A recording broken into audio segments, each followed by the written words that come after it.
नमस्कार नमस्कार दोस्तों, स्वागत है आपका इस सीरीज़ में जिसको हम कहते हैं स्केल अप 2। और फिलहाल हम लोग सीख रहे हैं lead lead again. Lead lead again, यार बहुत बड़ा डिफरेंस है, बहुत बड़ा डिफरेंस है। ये जब बाहर जाकर के किसी और की सर्विस यूज़ करते हैं तब मालूम पड़ता है। पता नहीं कैसे करते हैं ये लोग। हम लोग गए थे जैसलमेर में, 1, 2, 3 जगह खाना खाया था। सबसे पहली बार जब एक होटल में गए थे, उसमें टेबल कुर्सी पर बैठे तो उसने कहा सर अगर आपको अंदर बैठना है तो अंदर बैठ जाइए। अंदर जाकर के ज़मीन पे बैठाया था उन्होंने, गद्दी रखी थी और खाना लेकर आए। काफ़ी अच्छा खाना था और उसका पैसा भी हमने दे दिया उनको। और उन्होंने बिस्लरी का बोतल दिया था 30 रुपये का, हमने नहीं पिया तो वो पैसे वापस कट गए। पैसे नहीं काटे उन्होंने। खाना बहुत अच्छा था। उन्होंने दाल बाटी चूरमा दिया था। चूरमा जानते हैं क्या होता है? जो रोटियां होती हैं बाटी, जो हम लोग चोखा बाटी होता है, उस बाटी को ये लोग हाथ से खूब चूरा बना देते हैं। उसी में घी और उसी में गुड़ मिक्स कर देते हैं और आपको दे देते हैं। अच्छा, उसके बाद फिर अगले दिन हम होटल में रुके थे। होटल में घुसते ही जो बिल्डिंग है वो तो अच्छी थी ही, लेकिन उससे भी ज़्यादा अच्छा था वहाँ के लोगों का रवैया। होटल जैसे गेटमैन, हम जैसे घुसे तो उसने दरवाज़ा खोला हमारे लिए, नमस्ते किया, ऐसे हाथ जोड़कर नमस्ते किया। अंदर गए तो सब बच्चों ने, जो भी वहाँ पर हमको लेके जा रहे थे अंदर कमरे तक, उन सब ने नमस्ते किया। तीन दिन रुके थे हम लोग। हाँ, 3 दिन 2 रात रुके थे। और तीनों दिन उनका एक कोई मैनेजर टाइप का था, कोई लड़का था, वो आकर दरवाज़ा नॉक करता था और पूछता था सर आपको कुछ साबुन या कोई चीज़ चाहिए तो बताइए, मैं यहाँ पर मेरा यही काम है। और कहीं पर भी उस होटल में निकल जाओ, कोई भी लड़का अगर आपको देख ले, उनका कोई एम्प्लॉय देख ले तो ऐसे देखता नहीं था। क्या करता था? मुस्कुराता था। 100% मुझे श्योर है कि उनको ये चीज़ सिखाई गई है, लेकिन लगता नहीं था कि सिखाई गई है। मुझे लगता था कि यार हमारे यहाँ जितने भी एम्प्लॉयज़ हैं उनको कोई मरीज़ देख ले तो उधर देखना शुरू कर देंगे। कहीं ऐसा ना हो मुझे कोई काम बोल दे। 100% है। हाँ, कुछ लोग थे जो नमस्ते नहीं करते थे।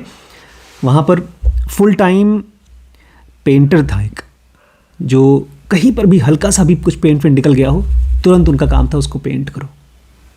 सफाई कर्मी भी नमस्ते करते थे।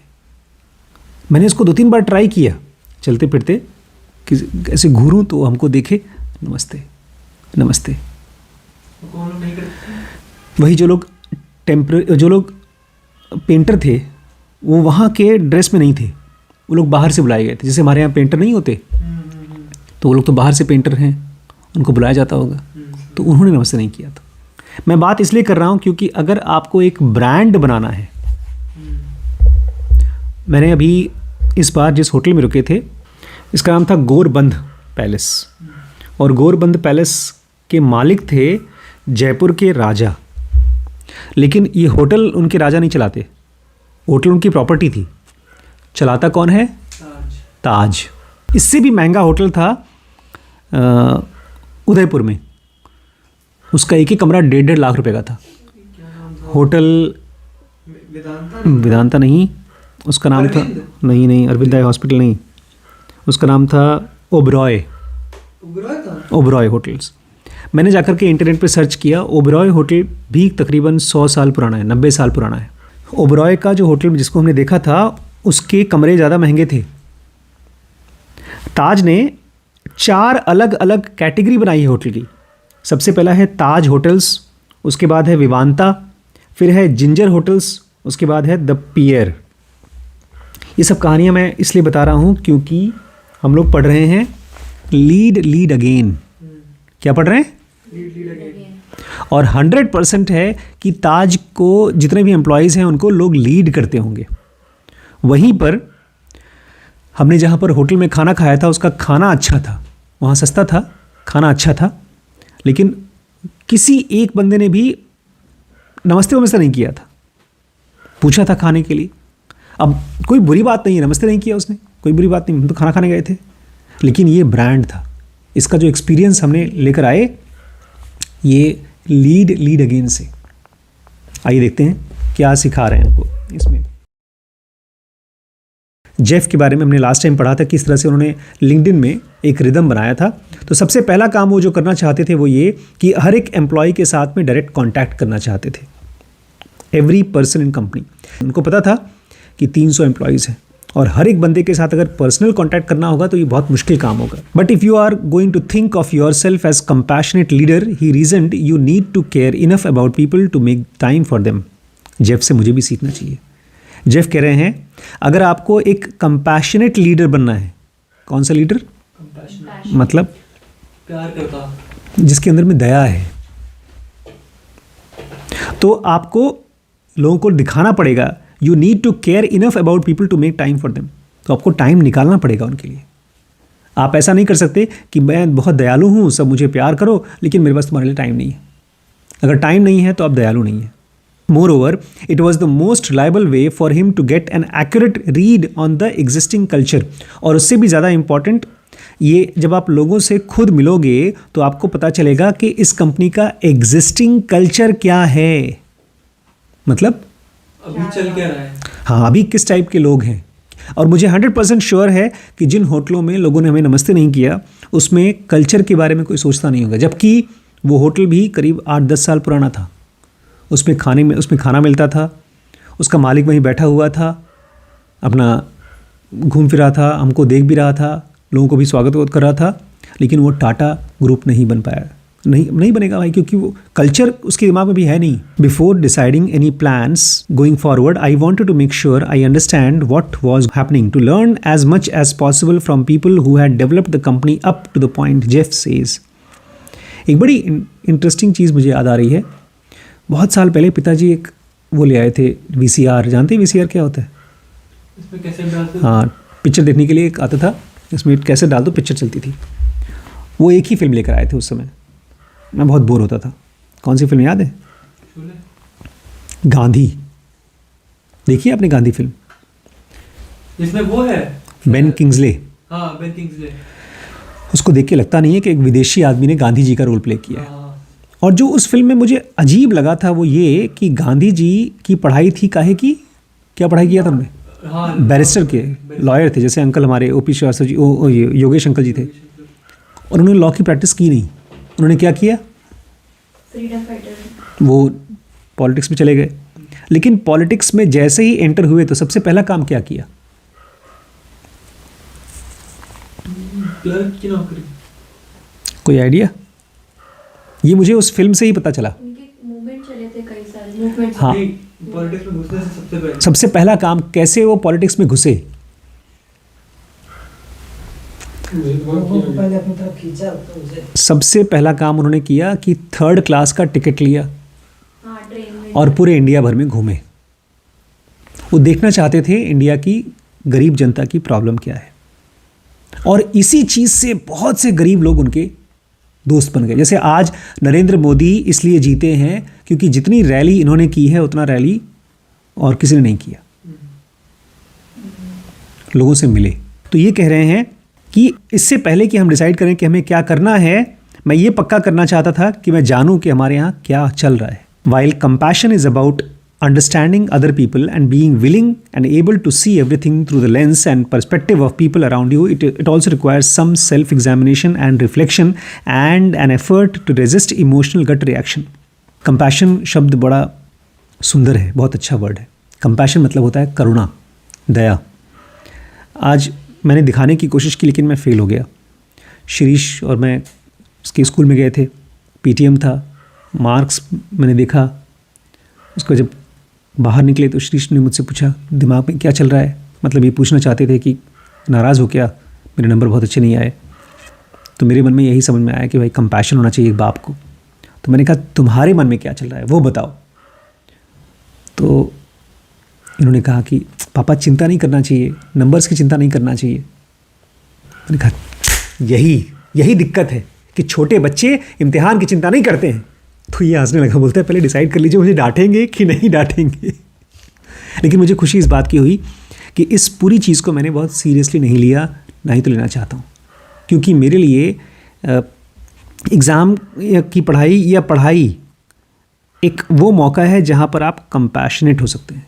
कंपैशनेट मतलब करुणा दया दिखा सकते हैं। बाकी पेरेंट्स के लिए ये है गट रिएक्शन, पढ़ता पढ़ता नहीं है तू, गट रिएक्शन। गट रिएक्शन मतलब सबसे पहला जो मन में आया तुरंत, जो मुझे गुस्सा आया तो गुस्सा दिखा दूं, जो मन में आया सो। बोलते हैं कि अगर आप एक कंपैशनेट लीडर बनना चाहते हैं तो आपको अपने इमोशन को रेजिस्ट करना पड़ेगा। रेजिस्ट मतलब रोकना पड़ेगा। अंदर से जो इमोशन आ रहा है, अगर गुस्सा आ रहा है तो उसको रोकना पड़ेगा। बल्कि मैंने तो अपने इमोशंस को ऐसा अवेयरनेस से समझना शुरू कर दिया है कि वो अपने आप रेजिस्ट हो जाता है। As Jeff puts it, you have to try to be a spectator of your own thoughts, especially when you become emotional.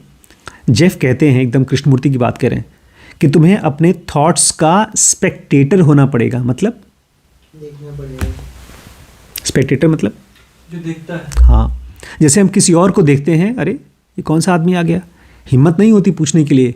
कोई अगर बड़ा आदमी आ जाए तो ये पूछने की हिम्मत नहीं होती आप कौन हैं, कहाँ से आए हैं। पब्लिक देखती है बस उनको, स्पेक्टेटर देखने वाले। तो जेफ कहते हैं अगर आपको एक कंपैशनेट लीडर होना है तो आपको अपने थॉट्स का स्पेक्टेटर होना पड़ेगा, और ख़ास तौर से जब आप इमोशनल हो जाते हैं, जब आप अंदर से दुख आता है, गुस्सा आता है, उस समय आपको अपने थॉट्स को देखना पड़ेगा। If something triggers you, you have to get out of your own head before you have knee jerk anger and say wait a minute, I wonder what they are experiencing that's making them do that. If something triggers you, अगर मान लीजिए आपने कोई ऐसी चीज़ देख ली अपनी team में जिसको देख करके आपको गुस्सा आता है, जैसे मुझे उस दिन आया था, आज भी आया था। आज मुझे आदित्य सिंह नहीं है लड़का जो पहले अपना काम करता था, उसने फ़ोन किया कि सर हम फ़ोन कर रहे हैं, काउंटर पे फ़ोन कर रहे हैं और दिलीप सर को फ़ोन कर रहे हैं, कोई फ़ोन नहीं उठा रहा है और ये पेशेंट है, अब वो काम नहीं करता। तो मुझे मन में यही गुस्सा आया था कि तुम तो काम करते नहीं तो हमको क्यों रिस्पॉन्ड करें। लेकिन फिर मैंने गुस्से को बिल्कुल एक्सप्रेस नहीं किया। मैंने कहा ठीक है बेटा, मुझे व्हाट्सएप कर दो पेशेंट का नंबर, हम भेज दें किसी को। ऐसे ही मुझे गुस्सा आया था जब हसीन की और उधर एक हमारे दूसरे एम्प्लॉय की गाली गलौज हो रही थी। तो जिस समय आपको कोई गुस्सा दिलाने वाली चीज़ है तो आप बोलिए वेट अ मिनट, रुको, I wonder what they are experiencing that is making them do that. अभी मुझे जानना है कि वहाँ पर क्या चल रहा है जिसकी वजह से लोग ऐसी हरकत कर रहे हैं। मुझे ऐसे ही जहाँ कहीं पर भी आपको कुछ गलत दिखाई दे, तुरंत अपना गुस्सा मत दिखाइए। By taking time to consider those factors, you can reset conversations, turning potential clashes into collaborative exchanges. तो जब कहीं पर भी कोई ऐसी चीज़ होती है जो पोटेंशियल क्लैश है, मतलब जहाँ लड़ाई हो सकती है, उसको आपको बनाना है कोलैबोरेटिव एक्सचेंज। मतलब फीडबैक मिले, कोलैबोरेटिव बातचीत हो। इसलिए मैं हमेशा बोलता हूँ आपस में बातचीत करो। हम लोग जब होटल में पहुँचे तो बड़ी मम्मी ने एक चक्कू ख़रीदा था, और सभी अच्छे होटलों में एक एक्सरे की मशीन होती है, उसमें से आपके सामान को गुजारते हैं देखने के लिए कहीं आप कोई गन वन तो नहीं लेकर जा रहे हैं। मानो बड़ा आप कोई टेररिस्ट हैं और जाकर के उनके मेहमानों को मार रहे हैं। तो उनको मिल गया हमारे बैग में चक्कू। बोले सर सॉरी सर, उसमें चक्कू है। मैंने कहा फिर अब क्या करें, हमने अभी ख़रीदा इसको। बोले सर कोई प्रॉब्लम नहीं है, हम इसको रख लेंगे सेफ्टी डिपॉजिट में, और ये आपको एक कार्ड दे दिया, जब आप जाने लगेंगे तो लेते जाइएगा। मैंने कहा ठीक है, अच्छी बात है, अच्छा लगा मुझे। मानो बड़ा लड़ाई करना शुरू कर देते हो, एयरपोर्ट पे तो फिरवा देते। एयरपोर्ट से कैसे लेकर गए? एयरपोर्ट में तो आपको वो जो चेक इन वाला बैग है उसमें डाल दीजिए तो कोई दिक्कत नहीं है। लेकिन यहाँ पर जो मेन पॉइंट है वो मिस हो रहा है, क्योंकि जिस समय आपकी किसी से बहस हो रही है, उस समय उस बहस को हम भूल जाते हैं कि इसमें मुद्दा क्या है, ये जानने की ज़रूरत है। जैसे अक्सर, अब तो नहीं होता, पहले होता था दिलीप का और अनुज का लेकर के, और अभी भी फ्यूचर में भी होगा। बहुत सी ऐसी बातें होंगी जहाँ पर चीज़ें बहस बनेगी। तो उस कंडीशन को एक डॉक्टर की तरह देखिए कि आखिर मुद्दा क्या है, किस चीज़ से वो बहस निकली है। Trading in occasional blow ups for a more productive conversation में sound relatively minor, but those small human interactions add up. मुझे ये भी 100% श्योर है कि जितने भी अच्छे होटल्स जैसे ताज है, मैं इसको बार बार सोचता हूँ कि आखिर इतने खुश नहीं, इतने सलीके वाले एम्प्लॉयज़ कहाँ से आते हैं। वो आते हैं trading occasional blowups for more productive conversations. जो ओकेजनल ब्लोअप्स होते हैं, ब्लोअप्स मतलब मिस्टेक्स। हमारे यहाँ जब डॉक्टर वो आए थे सिद्धांत, पता है क्या बोलते हैं, ये कैसा घर है जी, बेटी परेशान है शादी को लेकर के और यहाँ पर आराम से सब बातचीत कर रहे हैं उसको, यहाँ पर कोई ब्लोअप नहीं हो रहा है। ब्लोअप मतलब धमाका नहीं हो रहा है। आमतौर पे ऐसी चीज़ों में घर में धमाके होते हैं, मतलब माँ बाप बेटी के साथ लड़ाई झगड़े करते हैं, खाना नहीं बनता है, खाना नहीं खाते हैं, 2 दिन की उपवास हो जाती है, लड़ाइयाँ होती हैं। यहाँ लड़ाई नहीं हो रही है। वो लड़ाई इसलिए नहीं हो रही है क्योंकि हम उनको प्रोडक्टिव कन्वर्सेशन बनाते हैं, मतलब उसको एक बातचीत करते हैं ताकि चीज़ों को और गहरे से समझ सकें। When you start to compound that throughout an organization, not just among employees but also customers, shareholders and press analysts, it can really create a lot of value, Jeff points out. और Jeff कहते हैं जब कहीं पर भी कोई blow up हो, बहस हो, लड़ाई हो, उसको आप जब प्रोडक्टिव कन्वर्सेशन बनाते हैं, बातचीत करके उसको और गहराई पे जाने की तरीका बनाते हैं, और इसको खाली कुछ ही लोगों के साथ नहीं करते हैं, अपने 2-4-10 एम्प्लॉयज़ के साथ, आप उसको अपने कस्टमर्स के साथ भी करते हैं। कस्टमर चिल्ला रहे हैं तो जाके सुनिए उसके साथ कि क्या हुआ, प्रॉब्लम क्या है सर। उसको अपने शेयर होल्डर के साथ भी करते हैं, अपने प्रेस के साथ भी करते हैं, अखबार वालों के साथ करते हैं, तो धीरे धीरे आपकी कंपनी की वैल्यू बनती है। आज पूरी दुनिया में टाटा की बहुत ज़्यादा वैल्यू है। उसके शेयर ऐसे हैं जैसे कि आप फिक्स डिपॉजिट है, खरीद लिया तो बढ़ेगा ही बढ़ेगा, क्योंकि उनकी कंपनी का कल्चर बहुत स्ट्रांग है। While Jeff leads with compassion that alone won't necessarily inspire people. Jeff बड़े कंपैशनेट लीडर हैं, मतलब बहुत प्यार से डील करते हैं, लेकिन खाली इसी से उनके एम्प्लॉयज़ इंस्पायर नहीं होते, मोटिवेट नहीं होते। If you are trying to create a cohesive culture, there are 3 specific beats a drum major can lay down. अगर आप अच्छा कल्चर बनाना चाहते हैं तो आपको 3 चीज़ें करनी होंगी। सबसे पहला तो आपके पास होना चाहिए क्लैरिटी ऑफ विजन, कि आप करना क्या चाहते हैं। दूसरा, आपके अंदर में ये पक्का होना चाहिए, करेज होना चाहिए कि जो मैं सोच रहा हूँ वो मैं करूँगा और कर पाऊँगा। और तीसरा चीज़, जो भी आपके अंदर विजन की क्लैरिटी है और जो आपके अंदर कन्विक्शन है, इसको लोगों को साफ साफ बता पाना। 3 चीज़ें मैंने लिखा है। मेरा विजन है क्लियर, मुझे पढ़ाना है जनों का। मुझे कन्विक्शन भी है कि मैं इसको पढ़ाऊँगा, मरते दम तक पढ़ाऊँगा। और तीसरा, इसको मैं साफ साफ बताऊँगा भी। आपको बता रहा हूँ, यूट्यूब पे लोगों को बता रहा हूँ, और मैं टीम को भी बताऊँगा। इसीलिए मैंने आज इस कल्चर को गंदा करने वाले एक आदमी को मना कर दिया, आरिफ को मना कर दिया काम से। क्योंकि मुझे अभी खबर आई थी, आरिफ ने किसी एक लड़की को, पहले उसका अफेयर चलता था, उसको धमकी दी कि अगर तू मेरी शिकायत करेगी तो मैं तेरे चेहरे पर एसिड फेंक के मार दूंगा। नंबर 1। नंबर 2, वो दिन में काम वाम नहीं करते। वो उनके घर के पास कहीं एक जुआ खेला जाता है, वहीं बैठ के जुआ खेलते रहते हैं। जब से वो आए हैं, काम तो लेकर आए हैं, लेकिन ये 2 खबर जब मैंने इसको पुख्ता किया कि ये सच बात है, तो मैंने उनको इस ग्रुप से हटा दिया। इस वजह से भी हटा दिया क्योंकि वो मुझे समझ में नहीं आते थे। वो शाम वाम को आते नहीं थे, दिन में आए, एक बार चले गए। तो मैंने उनको अलग तरीके से, आज बहुत प्यार से, कुछ डाटा वाटा नहीं, लेकिन मैं चाहता हूँ कि हमारी कंपनी में ऐसे ही लोग रहें जिनको मेरे विज़न की क्लैरिटी है। अगर आप लोग भी मेरे विज़न के साथ हैं तो आप मोस्ट वेलकम हैं। अगर आप इसके साथ नहीं हैं, आपका कोई और विज़न है, तो फिर हम लोग दोस्त रहेंगे। लेकिन ऐसे नहीं, मोदी जी कहते हैं नमस्कार। एक आदमी ने ऐसे बहस किया था उनसे इंटरव्यू पर, तो उनको जवाब नहीं देना था, बोलते हैं चाय पी के जाइएगा। इंटरव्यू बंद कर दिया उन्होंने। आप देखिएगा, तुरंत गुस्से में फ़ोन, इंटरव्यू बंद कर दिया। वो आदमी बोलता है मोदी जी मोदी जी मोदी जी, तो बस दोस्ती बनी रहेगी, जाइए।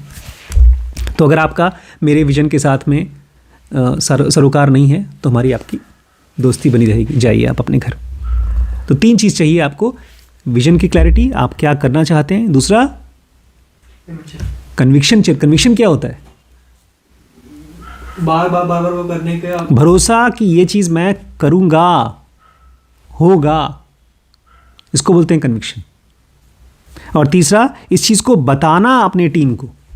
मुझे 100% श्योर है कि ताज का विजन क्लियर होगा और वो बार बार अपने एम्प्लॉयज़ को बताता होगा।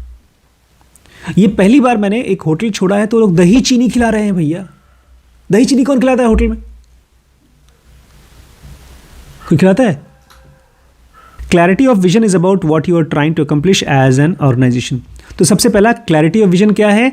एक ऑर्गेनाइजेशन की तरह आप क्या करना चाह रहे हो, ये है क्लैरिटी ऑफ विजन, कि पूरी कंपनी की तरह आप दुनिया में क्या करना चाहते हो। It is critical that people have clear sense of where they are trying to go, why they are trying to scale that particular mountain.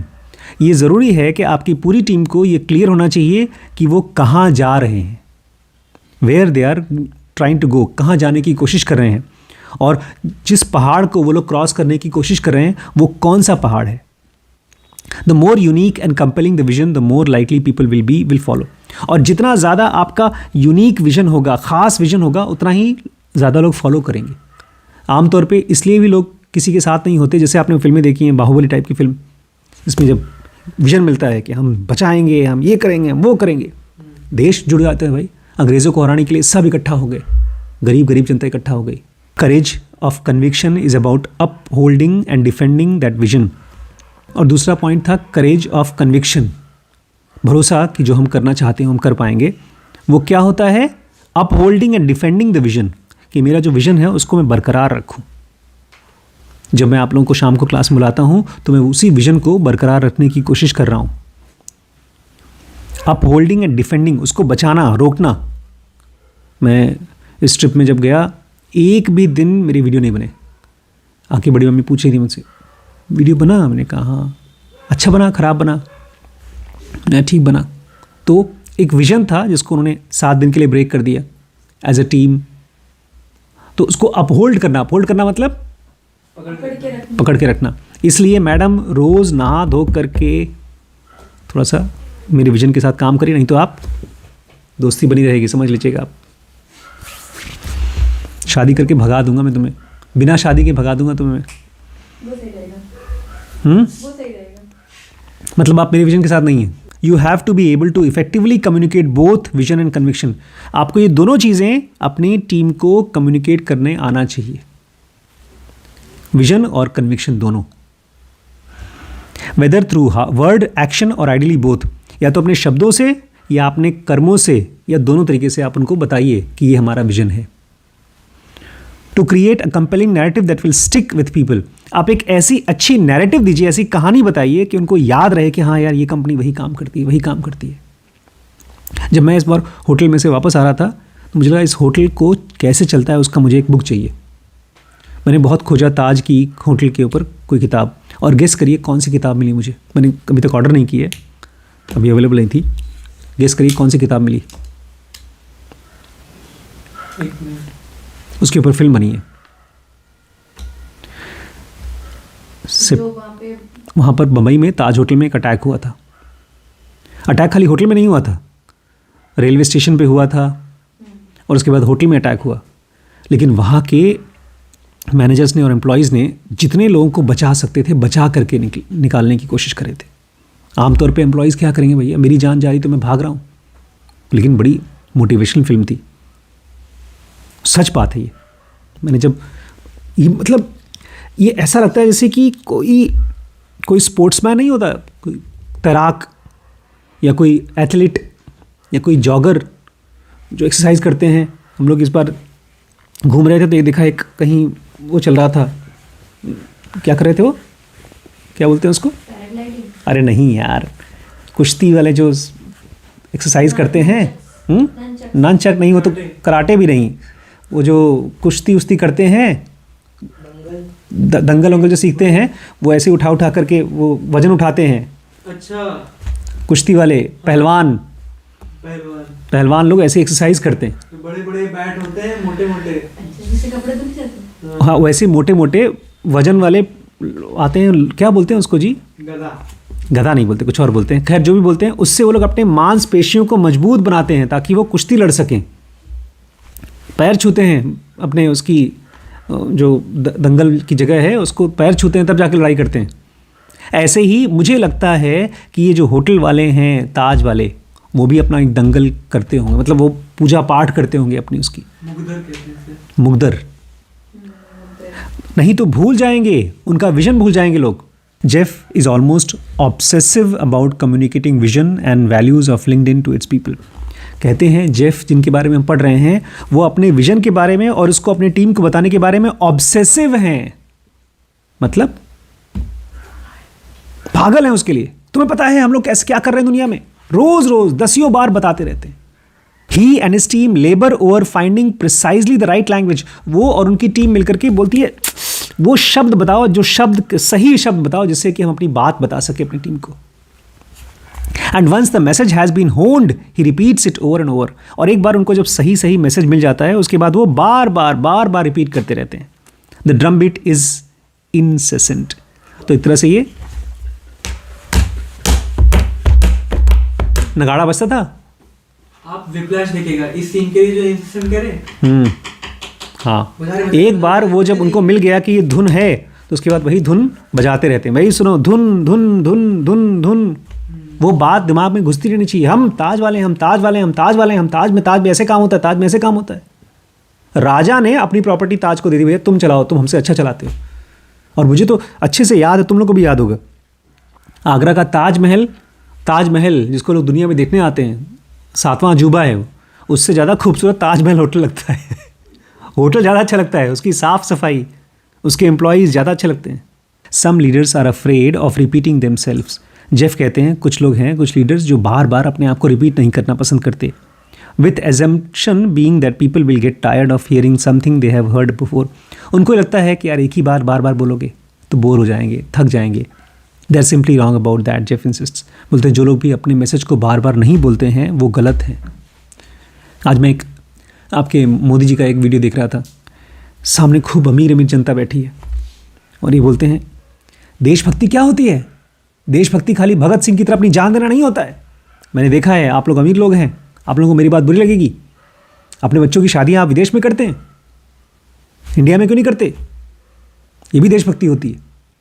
और ये चीज़ बोलने में उसको शर्म नहीं आती। ये कह रहे हैं कि हम लोगों को लगेगा कि एक बात जो हमारा विजन है उसको बार बार बोलना सही बात नहीं है, लेकिन उल्टा करिए, उसको बार बार बोलिए, शर्म मत करिए आप। But other people are focused on other things and need to hear the message repeatedly before they are truly absorb. कह रहे हैं आपके सारा एम्प्लॉयज़ कुछ काम कर रहा है और उसको विजन भूल जाता है। आप ही सबसे ज़्यादा खाली हैं एज अ लीडर। आपका काम है उस विजन को उनके अंदर में रोज़ रोज़ डालना, नहीं तो भूल जाएंगे वो लोग। Ensuring that the drum beat comes through loud and clear becomes even more important in the time of crisis। और सबसे ज़्यादा उस समय पर जिस समय क्राइसिस हो, उस समय ये मैसेज ज़्यादा क्लियर होना चाहिए। For LinkedIn, the biggest test came in फरवरी 2016। और LinkedIn में उनका सबसे बड़ा टेस्ट हुआ था फरवरी 2016 में। Reduced forecasts caused the company stocks value to crash by 40% in a single day। एक दिन इस कंपनी का वैल्यू 40% गिर गया। जो चीज़ जैसे ज़मीन की कीमत 1 करोड़ रुपए है तो घट करके 60 लाख हो गई। Rather than trying to shift focus away from news, Jeff called on all hand meetings to address it in hands on। बजाय कि लोगों का दिमाग वहाँ से हटाए, उन्होंने सबको बुलाया और बोला देखो ठीक है हमारी वैल्यू गिर गई, लेकिन मैं तुमको फिर से याद दिलाना चाहता हूँ कि हम लोग कौन है, हमारा विजन क्या है। The video of Jeff makes that speech went viral. अगर आप उस वीडियो को देखेंगे तो आपको समझ में आएगा कि क्यों वो वीडियो वायरल हुआ। His main message to his employees, while the stock price might be lower, that was the only thing that had changed। बोलते हैं उसमें मेन मैसेज ये था कि ठीक है हमारी कंपनी का स्टॉक प्राइस गिर गया है, लेकिन खाली यही एक चीज़ गिरी है और कुछ नहीं गिरा हमारी कंपनी में। We still have the same mission। आज भी हमारा मिशन वही है। And we still have the same culture and values, same leadership। आज भी हमारा कल्चर, हमारा वैल्यूज़ वही है, हमारी लीडरशिप वही है। And the work we are doing are more important than ever. और जो हम आज काम कर रहे हैं वो पहले से कहीं ज़्यादा इंपॉर्टेंट है, इसलिए चिंता मत करो। It's clear example of how your team shared beat can be compassionate consistent bulwark against despair that everyone can rally around in times of war and times of peace. ये बहुत ही क्लियर एग्जाम्पल है कि कैसे आप अकेले नहीं, एक team के साथ मिलकर के जब एक बीट करते हैं, मतलब एक मैसेज को बार बार रिपीट करते हैं, तब आपकी कंपनी एक कंपैशनेट और कंसिस्टेंट, मतलब प्यार के साथ लेकिन कंसिस्टेंटली, दुख में या अच्छे समय में या बुरे समय में अपनी कंपनी को आगे बढ़ा सकते हैं। मुझे याद है हमारी फैमिली में ये चीज़ नहीं थी। जब पिताजी, आज भी नहीं है, आज भी बेचारे बहन के साथ परेशान हैं। उसको आज ही फ़ोन करके बोले थे तुम्हारा बाप मर गया, तुम ये हो गई, गंदे गंदे शब्द बोल रहे थे। उनके पास खुद विजन नहीं है लाइफ का। इसलिए लीड अगेन में अपने को याद रखना है कि हमारा विजन क्या है, टीच जनोगा। क्या हम उसको कर पाएंगे? बिल्कुल कर पाएंगे। मैं तो बहुत खुश हो गया इस बार जब मैं होटल में गया देखने, तो एयरपोर्ट पे 15-20 विदेशी योगा सीख करके वापस जा रहे थे, कि कपड़े योगा वाले थे। मुझे लगा कि हाँ देखो, इस चीज़ का भविष्य है और पास्ट भी है। जब रामदेव बाबा पीर जो हैं वहाँ पर उनको देखा, तो जितना बड़ा अपना ये शंकर जी का चलता है, उससे बड़ा वहाँ पर लंगर चलता है। लोग पैदल यात्रा करते हैं, खूब भीड़ रहती है। इसका मतलब ज़रूरत भी है इस चीज़ की जो हम करने की कोशिश कर रहे हैं, लेकिन लोग भूल जाते हैं। याद दिलाने के लिए अपने को क्या करना पड़ेगा? Setting the drum beat.